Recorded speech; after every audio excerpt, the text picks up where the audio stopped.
Hello viewers, today we are going to discuss about the subject software engineering. In this we are going to learn about requirement specification. Myself Divya, working as assistant professor in the Department of Computer Science and Engineering, SRKR Engineering College, Bhimavaram. Here the slides are prepared from the Pankaj Jalot official website PPT slides. And here the objectives of the class are to describe the characteristics of software, to identify components of the software, to define requirements in which specification language they have to written, and to know the structure of the requirements document. Coming to requirement specification, as we have already discussed that requirements gathering is the initial phase, how to gather all the requirements, then how to analyze them, that we have done. So now how those have to be documented, that we are going to see in the requirement specification.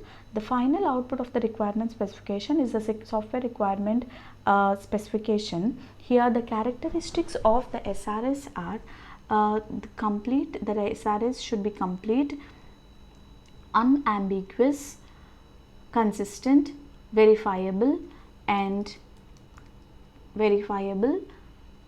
ranked for importance or stability, modifiable, and traceable. Coming to complete, here the completeness means all the needs which the user wants, they have to be complete. So completeness of SRS indicates every sense of completion, including the numbering of all the pages, resolving that to be determined parts to such extent as possible, that covers all the functional and the non-functional requirements properly. Then coming to unambiguous, there should not be any ambiguity between the requirements.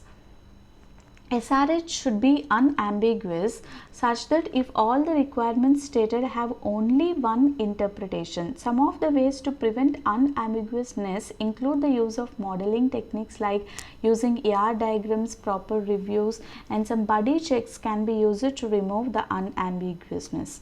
Coming to consistency, if there are no conflicts between any requirements, then it is consistent. So the examples of the conflict include differences in terminologies used at separate places, logical conflicts like time period of report generation, and so on.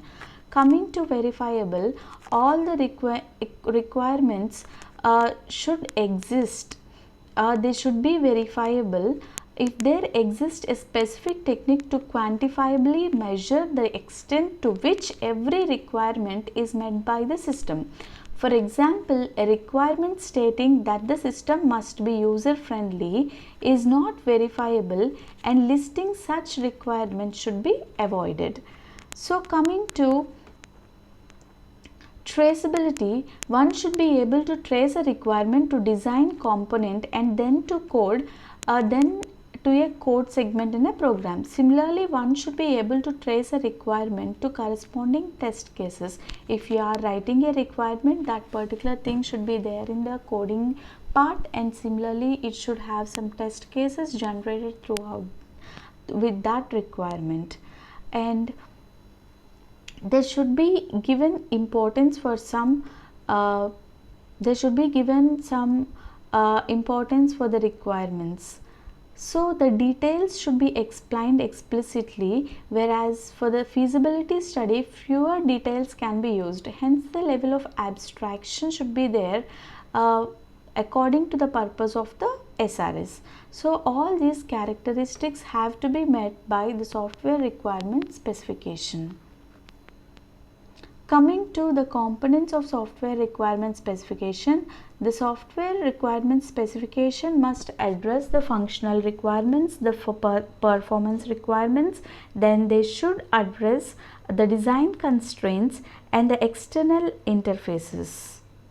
Coming to the functional requirements, if the requirement is taking some input, performing some operation, and if it is generating some output, then it comes to the functional requirement. So all operations the system should do, that is given in the functional requirement, taking input, performing operation and generating some output, that is the functional requirement. It must specify the behavior for invalid inputs too.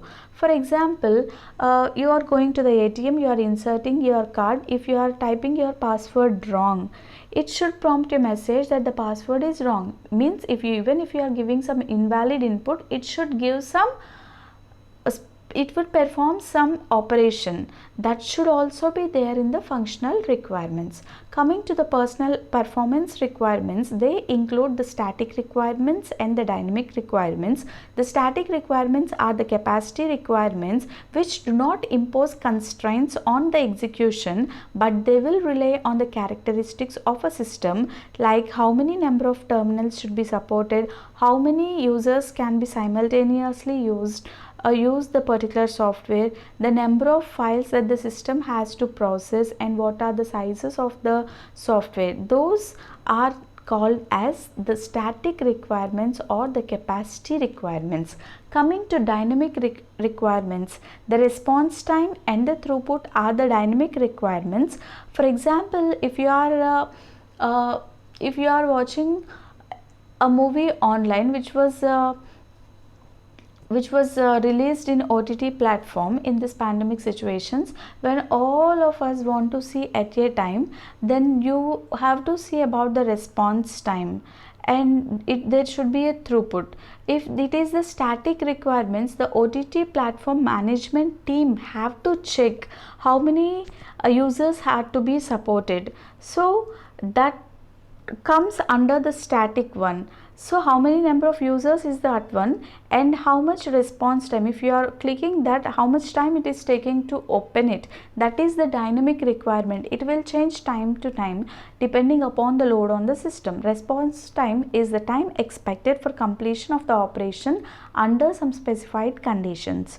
Throughput is expected number of operations that can be performed in the unit time. So if you see an example, SRS may specify the number of transactions that must be processed per unit time and what response time should be there for a particular command should be. So these are the performance requirements, and here there should be some restrictions. Here are the standard compliance and compatibility with the other systems, what are the hardware limitations, the reliability, the fault tolerance, security, backup. All these restrictions or the factors should be there in the client environment. All these also will come under the performance requirements. Coming to specification language, once if you have all the requirements, you have to document them. So we need some language that should support the desired characteristics of the software requirement specification. So here we have to use some formal languages which are precise and unambiguous, but they should be hard.